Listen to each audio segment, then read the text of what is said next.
यह घटना 2007 की है। दो बच्चे मैदान में क्रिकेट खेल रहे थे। शाम को बच्चे लोग क्रिकेट खेलते, उस तरह दो बच्चे क्रिकेट खेल रहे थे और क्रिकेट खेलते खेलते दोनों में झगड़ा हो जाता है। तो एक बच्चा क्या करता है, जब दोनों में झगड़ा होता है तो एक उसके घर में जाता है और उसकी माँ से शिकायत करता है कि तुम्हारा बेटा मेरे को पीटा है, और वो गुस्से से फिर अपने घर चला जाता है। जो लड़का जाता है उसका नाम रहता है चंदन मिश्रा, और दूसरा जो बच्चा रहता है जिसके घर वो शिकायत करने जाता है उसका नाम रहता है सोनू मिश्रा। बात यहीं तक नहीं रुकती है, फिर दोनों एक दिन मिलते हैं और क्रिकेट खेलते हैं और फिर दोनों में झगड़ा होता है। तब सोनू उसे अपने घर बुलाता है और फिर से पीटता है। उस समय चंदन मिश्रा जो रहता है वो रोते रोते अपने घर जाता है और उसके पिता के पास लाइसेंस वाला बंदूक था। वह बंदूक उठाता है और सोनू के घर चला जाता है और सोनू को गोलियों से दाग देता है। गोली की आवाज़ सुनने के बाद मौके पर लोग पहुंचते हैं, पुलिस पहुंचती है। पुलिस मौके पर पहुंचती है और देखती है जिसने गोली चलाया है वो एक बच्चा है, नाबालग है।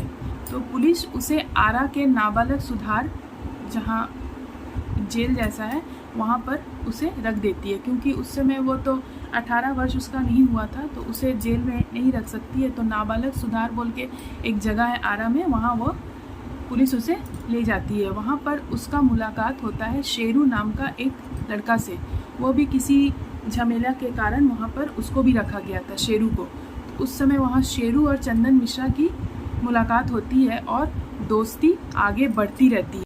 चंदन मिश्रा और शेरू जो था वो दोनों इतने अच्छे दोस्त हो जाते हैं कि दोनों ने जीने मरने का फैसला एक साथ कर लिया था। लेकिन दोनों में कुछ अनबन हो जाती है। तो अब चलते हैं कहानी के मूल विषय में कि चंदन मिश्रा को कैसे गोली लगी और किसने गोली मारा। तो उसके पहले बोल देते हैं, मैं प्रियंका और आप सभी का प्रियंका वॉइस में स्वागत है। यह कहानी एक सच्ची घटना के आधार पर है। मैं बात कर रही हूँ पटना स्थित शास्त्री नगर के राजा बाज़ार इलाके में एक हॉस्पिटल है जिसका नाम है पारस। यह एक काफ़ी बड़ा और मशहूर हॉस्पिटल है। तो सुबह के 7:15 से 7:20 के बीच में एक घटना घटती है जिसको लेकर आगे हम चर्चा करेंगे। 17 जुलाई 2025 की बात है। सुबह 7 बजे उस हॉस्पिटल में आईसीयू होता है जो सेकेंड फ्लोर पर रहता है, और आईसीयू के रूम नंबर 209 में यह घटना घटती है। वहाँ 3 लोग मौजूद रहते हैं जिसमें से एक का नाम है चंदन मिश्रा। चंदन मिश्रा को पेरोल मिली हुई थी 2 जुलाई 2025 को, और वो अपना इलाज कराने के लिए हॉस्पिटल में भर्ती हुआ था। उसको पाइल्स की बीमारी थी और उससे मिलने के लिए दो लोग आए हुए थे। एक का नाम था दुर्गेश और दूसरे का नाम था कृष्णकांत। चंदन मिश्रा जो था वो कुछ देर से बोल रहा था कि मुझे वॉशरूम जाना है, लेकिन तीनों बातों में इतने मग्न थे कि उसे वॉशरूम की बात भूल ही गए थे। तो वॉशरूम जाने से जा रहे हैं कर रहे थे। इसी बीच दरवाज़ा खुलता है और वो जो शूटर जिसने सर में टोपी नहीं लगाई थी उसने 10 से 12 गोलियां चलाई, और उसके पीछे पीछे और 4 लोग भी घुसे थे जिसके सर में टोपी थी। यह सीसीटीवी कैमरा के फुटेज से पता चलता है।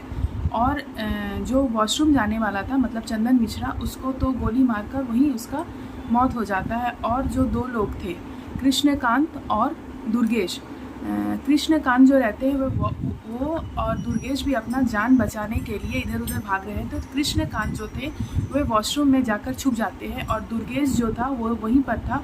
तो इसी बीच उसे भी पैर में गोली लगती है। 15 से 20 मिनट के बाद हॉस्पिटल में अफरा तफरी हो जाती है। मतलब गोलियां चलने की आवाज़ इतनी ज़ोर से गूंजती है कि स्टाफ भी वहां पहुंचते हैं और देखते हैं कि ऐसा हालत हुआ है। और ये हॉस्पिटल के सीसीटीवी से पता चलता है कि बाहर जो सीसीटीवी लगा था उसमें पता चलता है कि एक आदमी हेलमेट पहन के आता है जो वो लोगों को इन्फॉर्मेशन देता है। यहाँ अंदर जो आईसीयू में जो सीसीटीवी था उसमें 5 लोग दिखाई देते हैं, लेकिन जो रोड साइड में जो सीसीटीवी था उसमें 6 लोग नज़र आते हैं। एक जो हेलमेट पहन के आता है उसका अभी तक पता नहीं चलता है। वो जो हेलमेट पहन के आया था वो इन 5 को समझा रहा था कि ऐसा फुटेज में आया है, और यह सोशल मीडिया में वायरल होने लगती है। ये जो सीसीटीवी फुटेज है ये सोशल मीडिया में वायरल हो। पुलिस इस बात की छानबीन करती है तो पता चलता है जो टोपी नहीं पहना था उसका नाम था बादशाह। वह एक इंग्लिश मीडियम से पढ़ा हुआ लड़का है। उसकी माँ टीचर है और उसके पिताजी हार्डवेयर का दुकान चलाते हैं। एक महीने पहले रमज़ान में भी गोली चलाई गई थी, तो इस शूटर का नाम मतलब बादशाह का नाम ही उठकर आ रहा है। घटना को अंजाम देने के बाद यह सीसीटीवी से ही पता चलता है कि ये लोग राइफ़ल को हवा में उड़ाते हुए बाइक से जा रहे थे। मानो बहुत बड़ा ये लोगों ने काम कर दिया है। जो टोपी लगाया हुआ था बादशाह, उसको पुलिस ने गिरफ्तार कर लिया है। वह अपने आप को मानो डॉन समझ रहा था कि उसको किसी चीज़ का फ़िक्र ही नहीं, ना केस की फ़िक्र है, ना सीसीटीवी फुटेज में उसका जो फ़ोटो आ रहा है, ना पुलिस का डर है। उसे कोई बात का फ़िक्र ही नहीं था, मानो वह कोई डॉन है। चलता फिरता भी वैसा ही था, आराम से घुस रहा था आईसीयू में, आराम से निकल रहा था, मानो किसी चीज़ का उसे डर ही नहीं है। और बाकी जो 4 लोग थे, उन लोगों का नाम तो पता चला है, पर अभी तक उन लोगों की गिरफ्तारी नहीं हुई है। और जो हेलमेट वाला जो व्यक्ति था, उसका अभी तक पता नहीं चला है। शूटर जब बाहर निकलते हैं गोली मार के, तो जश्न जैसा मनाते हैं और बंदूक को हवा में उड़ाते हुए दिखाते हैं कि इसने जो काम किया, इससे अच्छा कोई काम हो ही नहीं सकता है। इससे पहले जिसको मारा है चंदन मिश्रा, फिर से एक बार उसकी कहानी को जान लेते हैं। वो बक्सर का रहने वाला था और इनके जो पिता थे, ये उस गांव के 2 बार मुखिया रह चुके थे। ये जो 2 बार मुखिया रह चुके थे, यहाँ का मुखिया का मतलब है जिसको जितना ज़्यादा वोट मिलेगा वो यहाँ का मुखिया होगा। तो ये लोग का कुछ बात ही अलग था, चंदन मिश्रा का कुछ बात ही अलग था। सोनवर्षा जो गांव था, वहाँ पर श्रीकांत मिश्रा जो थे, वो बहुत प्रभावशाली व्यक्ति थे। ये प्रभावशाली क्यों थे? क्योंकि ये 2 बार मुखिया बन चुके थे और लोग वोट देकर इन्हें मुखिया चुनते थे और इनका बोलबाला था। लोग इनका कहना मानते थे। इतना प्रभाव था कि जो ये बोलते थे, लोग उन्हें करने के लिए एकदम तैयार रहते थे। और प्रभावशाली होने के चलते इसका असर चंदन मिश्रा पर भी पड़ा था कि मेरे पापा इतना प्रभावशाली हैं, तो उसका प्रभाव तो चंदन मिश्रा पर पड़ेगा ही। मेरे कहने का मतलब है कि चंदन मिश्रा की परवरिश उस तरह नहीं की गई थी। एकलौता बेटा था, जो बोलता था उसके पापा वही ला देते थे, क्योंकि पैसे की कमी तो होती नहीं है नेता लोग को।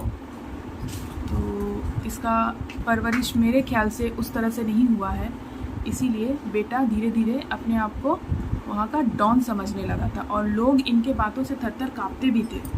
परवरिश अच्छे से नहीं हुई होगी, इसीलिए जब वो क्रिकेट खेलता है तो एक बार सोनू से उसकी मारपीट हो जाती है। तो सोनू क्रिकेट के मैदान में ही चंदन मिश्रा को पीट देता है और फिर जब वो उसके घर में शिकायत करने जाता है सोनू के घर में, तो सोनू फिर से उसे घर में पीट देता है। तो इसका वो बदला लेने के लिए उसके पिता के पास जो लाइसेंसी बंदूक था, उससे वो गोलियों से सोनू को उड़ा देता है। गोली से उड़ा देने के बाद इसे बाल सुधार गृह में रखा जाता है, मतलब चंदन मिश्रा को, क्योंकि वो तो उस समय नाबालिग था। और वहाँ उसकी दोस्ती होती है शेरू सिंह से। शेरू सिंह जो लड़ाई झगड़ा करके वहाँ वो भी था बाल सुधार गृह में, और दोनों की बहुत गहरी दोस्ती हो जाती है। लगभग 3.5 साल तक दोनों की इतनी अच्छी दोस्ती हो जाती है कि दोनों साथ में मरने जीने का वादा तक कर लेते हैं।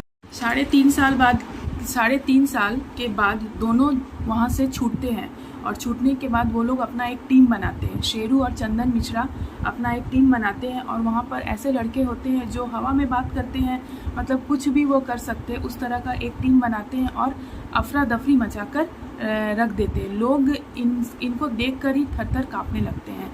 ऐसा टीम बनाते, चारों तरफ अपहरण, कहीं मर्डर, इस तरह का वो दोनों मिलकर गेम खेलते रहते हैं।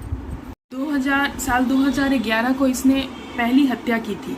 जो चंदन मिश्रा और जो शेरू था, इसने जो टीम बनाई थी, उसमें से किसी ने बोला था कि चंदन मिश्रा तुमको कोई मारना चाहता है, कोई मुखिया था जिसको वो मारना चाहता था। तब इस खबर को सुनकर, नौशाद नाम था शायद उस मुखिया का, उसको चंदन मिश्रा को कोई मारना चाहता था। कौन मारना चाहता था? नौशाद। तो खबर मिलते ही एक दिन नौशाद हाईवे पर अपना बाइक लेकर जा रहे थे और ये दोनों, चंदन मिश्रा और जो शेरू था, ये भी उसके पीछे पीछे जा रहा था और कहीं पेट्रोल पंप में वो रुका था तेल भरने के लिए, नौशाद। तो ये चंदन मिश्रा उसके सर पे गोली मार देता है। ये 2011 की घटना है। 10 मार्च 2011 से लेकर जुलाई 26, 2011 तक हर एक महीना ये किसी न किसी की हत्या करते ही जा रहे थे।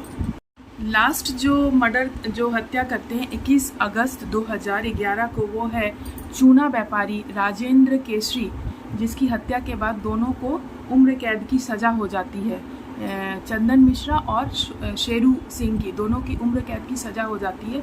मतलब उस समय तक उन लोगों का पाप का घड़ा भर चुका था और दोनों को उम्र कैद की सज़ा होती है और दोनों एक ही जेल में रहते हैं। राजेंद्र केसरी के पास ये लोग 20 अगस्त को जाते हैं और कुछ पैसे मांगते हैं और बोलते हैं अगर तुम पैसे नहीं दोगे तो कल तुम्हारा क्या हाल करेंगे देख लेना, कल का सूरज भी तुम्हें देखने नहीं देंगे। ऐसे बोलकर 21 अगस्त को ये लोग सुबह उसके दुकान में जाते हैं और गोलियों से राजेंद्र केसरी को उड़ा देते हैं। और